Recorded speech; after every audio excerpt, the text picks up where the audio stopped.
வந்து என்கிட்ட கேட்குறாங்க, என்ன நீங்கள் இப்படியே போனால் இப்படி ஒரு செட்டில்மெண்ட்டுக்கு வாங்க, நீ கெட்டவன், ஆனால் எனக்கு என்ன செய்ய போகிறேன், எங்கள் பணத்தையும் நகையும் நீங்கள் எல்லாத்தையும் எங்களுக்கு கொடுத்தா நாங்கள் விட்டுருதோம், அதற்கான ஆதாரங்கள் உள்ளது. இப்போ நீங்கள் மீடியாவில் காமிக்க நான் அந்த பொண்ணு மாதிரி கேவலம் கெட்ட பையன் கிடையாது. நேரடியாக கோர்ட்டுக்கு வாங்க.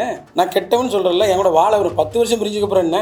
அந்த சத்யகலா என்கிற அந்த நபர் துபாயிலேருந்து இன்னும் வரல, துபாயில் இருந்துக்கிட்டு இந்த பொண்ணை ஆட்டி வைக்கிறாங்க. காணிக்க வாங்குறாரு, வர பொம்பளை கூடலாம். இதெல்லாம் வந்து அநியாயமானது, அக்கறமானது. நான் வன்மையாக கண்டிக்கிறேன். 4 வயசு இருக்கும்போது எங்கள் அப்பா இறந்துட்டாரு. எனக்கு எங்கள் அப்பா முகம் தெரியாது. என்னை வளர்த்து ஆளாக்குனதில் எங்கள் அம்மா தான். எங்கள் அம்மாவுக்கு அதுக்கு என்ன சம்பந்தம்? உன் அம்மா உன்னை ரோட்டில் விட்டா, அவளை முத்தம் கொடுத்தேன், இவ்வளோ முத்தம் கொடுத்தேன், இப்படி நான் தான் காமிக்கலாமே. இல்லை இவங்க என்ன, அப்போ நான் வந்து ஒரு 4 பெண்ணை வந்து கற்பம் கலைச்சிட்டோம்னா மன்னிச்சு ஏற்றுக்குவாங்களா? அப்போ ஓகே தானே அது. இவ யார் என்ன மன்னிக்கிறது? இல்லை வந்து துபாயில் இருக்கிற ஃப்ரெண்டு 3 வருஷம் படிச்சிருக்கா, அந்த ஃப்ரெண்டை சொல்கிறாளா? இல்லை 8ஆம் கிளாஸ் படித்த பிள்ளைய சொல்கிறாளா?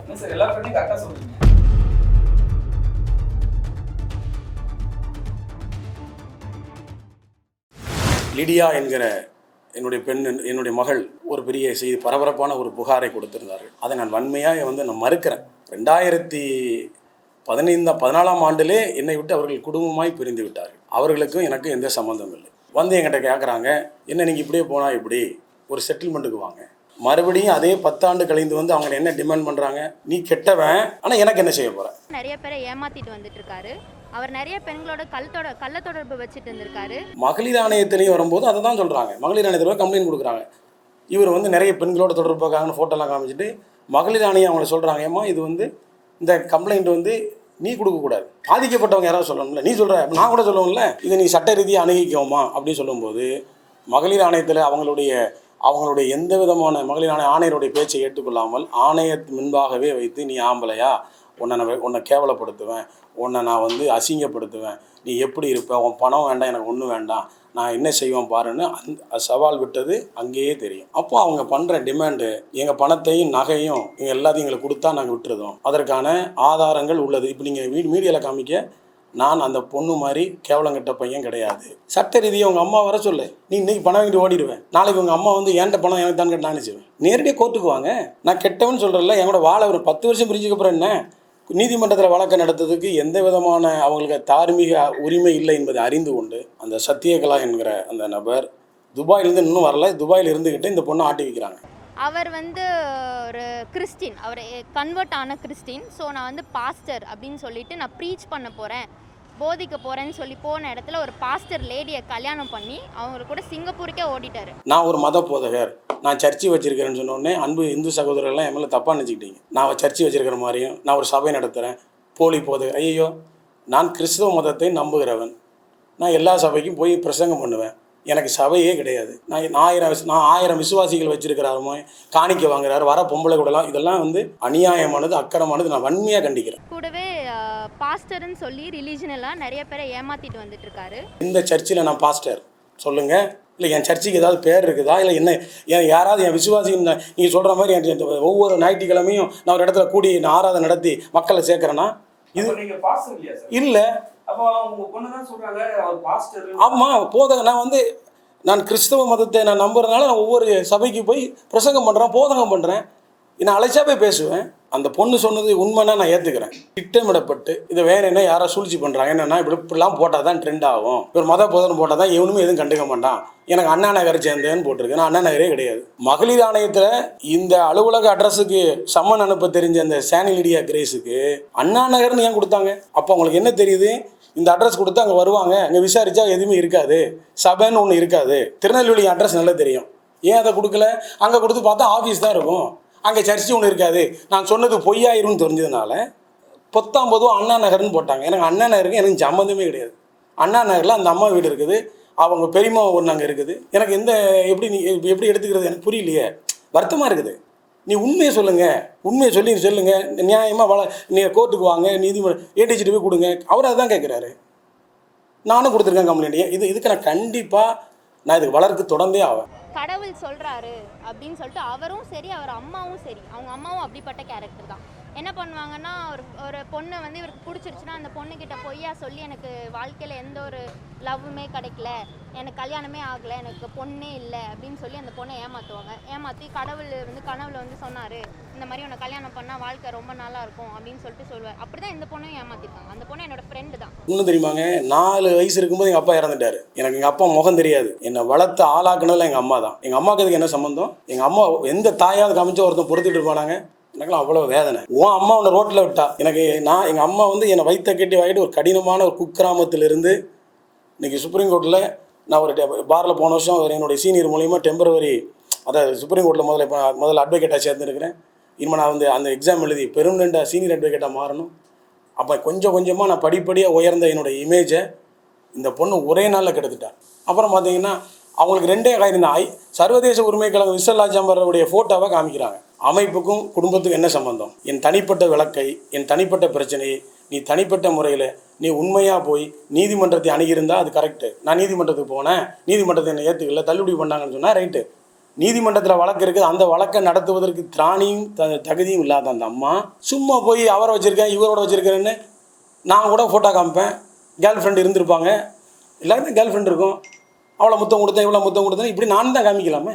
இவ்வளோ நாள் வராத அக்கறை, இவ்வளோ நாள் வராத ஒரு எங்கள் அப்பா 10 வருஷம் தப்பு பண்ணார், 10 வருஷம் வேலை செஞ்சார்னு சொல்லிவிட்டு திடீர்னு இன்னைக்கு வந்து நான் யார் தெரியுமா, பெண்களை நான் காப்பாற்றுவேன்னா எந்த பெண்களை விட்டு போய் கம்ப்ளைண்ட் கொடுத்தாங்க? கருக்கலைப்பு செய்த டாக்டர் மேலேயும் கம்ப்ளைண்ட் கொண்டு வாங்க.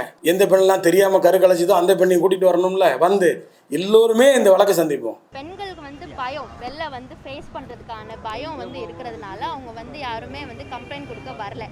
பட் நான் வந்து அவர் கூட எனக்கு இப்போ கரெக்டாக 20 இயர்ஸ் ஆகுது. இந்த 20 இயர்ஸுமே நான் அவர் கூட இருந்த வரைக்கும் நிறைய பெண்களோட தொடர்பு இருந்துச்சு. பட் எல்லா கேர்ள்ஸையும் ப்ரெக்னென்ட் ஆக்கிடுவார். ப்ரெக்னென்ட் ஆக்கி அபார்ட் பண்ணிடுவாங்க. பணம் கொடுத்து எல்லாரையும் அபார்ட் பண்ணிடுவாங்க. நாங்கள் எல்லா டைமும் அவரை நாங்கள் மன்னிச்சு விட்டுட்டு இருந்தோம். ஒரு ஸ்டேஜுக்கு மேலே அவர் ஒரு பொண்ணை வந்து கல்யாணம் பண்ணிட்டு அவங்க கூட போய் இருந்ததுனால எங்கள் அம்மாவும் எங்கள் அப்பாவும் பிரிஞ்சுட்டாங்க. என்னோட அப்பா தப்பு பண்ணுறாரு, அதை ஃபஸ்ட் நாங்கள் திருத்திட்டோம், அதுக்கப்புறம் அவரை நாங்கள் மன்னிச்சு ஏற்றிட்டோம். ஆனால் திருப்பியும் ஒரு அதே தப்பு பண்ணதுனால வந்து நாங்கள் ஊர்லேருந்து வந்து சில விஷயம் நாங்கள் கேட்டோம், அவர் ஒத்துக்க மாட்டேன்னாரு. எப்போ என்ன மன்னிச்சாங்க, எப்போ என்ன வந்து ஏற்றுக்கிட்டாங்க? இல்லை இவங்க என்ன அப்போ நான் வந்து ஒரு 4 பெண்ணை வந்து கற்பம் கலைச்சிட்டோம்னா மன்னிச்சு ஏற்றுக்குவாங்களா? அப்போ ஓகே தானே? அது கேள்விக்கு வரும். அப்போ இது போகிற நாடகம்.